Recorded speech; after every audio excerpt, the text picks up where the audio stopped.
Looking at this map of modern Asia, the footprint of Buddhism is impossible to ignore.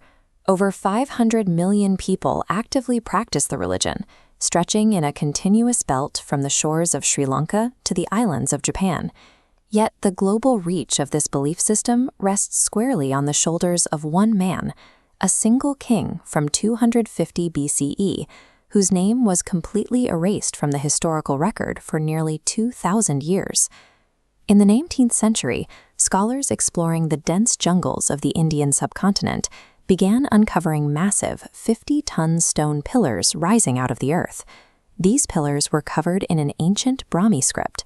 When linguists finally cracked the translation, they found decrees from a ruler who referred to himself as the beloved of the gods. These stones were the only physical proof he existed. Without them, the true architect of one of the world's major religions would be known only through myth and legend. Before he became a religious patron, Emperor Ashoka was known strictly for his brutality. His early reign was defined by the ruthless expansion of the Mauryan dynasty. The Mauryan state operated as an efficient machine built for conquest. It relied on a sprawling network of spies, aggressive taxation, and a standing army that crushed neighboring states with absolute precision. This expansion reached its climax at the Kalinga War. Ashoka unleashed tens of thousands of infantry and units of armored war elephants against an independent republic on the eastern coast. The resulting slaughter was staggering. Mauryan records indicate that 100,000 people died on the battlefield, and another 150,000 were forcibly deported from their homes, leaving the Kalinga region in absolute devastation. Ashoka stood over the subcontinent as an absolute dictator. Yet in the wake of the bloodbath at Kalinga, he abandoned his military doctrine to pursue a policy of nonviolence. Ancient kings carved monuments to their victories.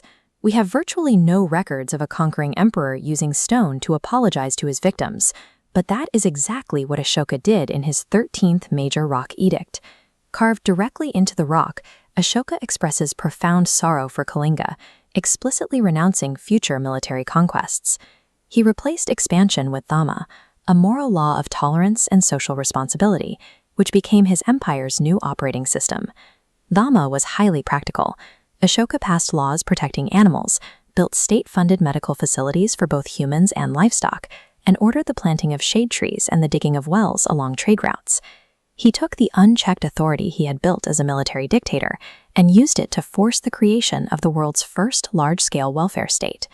Reshaping domestic policy was only the beginning. Ashoka quickly realized that the vast state infrastructure he inherited could be turned outward.